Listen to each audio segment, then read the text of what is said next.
antibiotics or chemicals or pharmaceuticals for 30 years, and which was really hard because we have had sick animals in the past, and it's really difficult to take the time to figure out why they're sick. Because I believe that sickness is a symptom of something much larger. And so one of the best lessons I got from this was dealing with my dairy cow's mastitis. So when I first built this system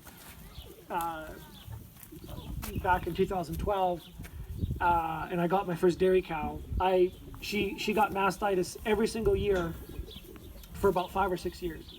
And I tried everything to figure out, like, I was able to treat it with natural, well, I thought I was treating with natural products.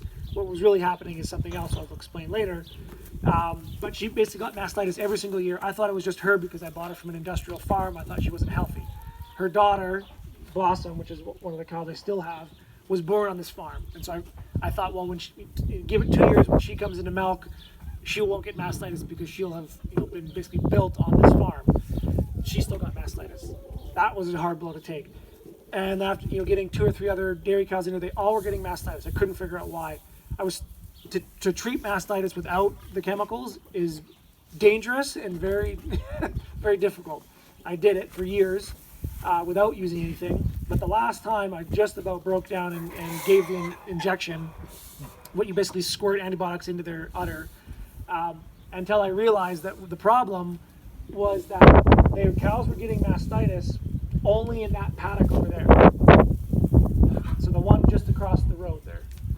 And they were getting mastitis in that paddock because when I locked the calves up at night, usually I locked them up in that little shed there, that steel shed.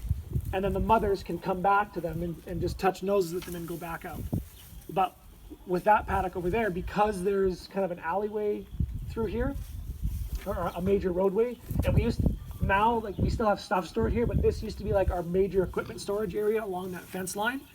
And so like stuff we were using every single day was along there, and we didn't want to have an alleyway cut that gate across because we have to open gates multiple times a day when we're getting equipment. So what I would do is when they were in that paddock, I would walk the dairy cows and the calves into that paddock, and then I would leave the calves in there, and because my dairy cows are halter broken, I'd bring them back to this paddock at night, and I would just feed them hay in here overnight.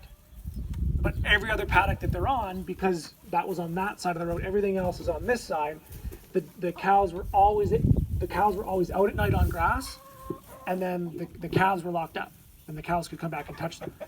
There's not more than 80 feet there across that road. The calves could look at each other, and they did all night long, and they just bawled at each other. They just bellered all night long, and they walked back and forth. And I just thought, oh, they're just cows. They're just stupid. Until I realized that every year, the only time they got mastitis was in that paddock. And as soon as they were there for 2 weeks, they got mastitis. I spent 2 weeks treating the mastitis. When I got them out of there, the mastitis went away. I thought I cured it. No, the stress went down. Cows need to be able to touch. They're cash animals. They hide their babies. They go out and they graze. They come back and they find them. So because they could see each other, but they couldn't touch noses. They really stressed them out. They also weren't on grass probably, and so that it's not as nutrient dense as the hay.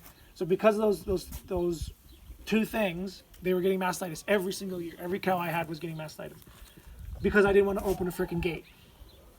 So all I had to do was move my equipment out of there. I still use this for storage, but it's stuff that we use, once in a blue moon. And I've got an alleyway that goes. It's right on the other side of that miniature grain bin.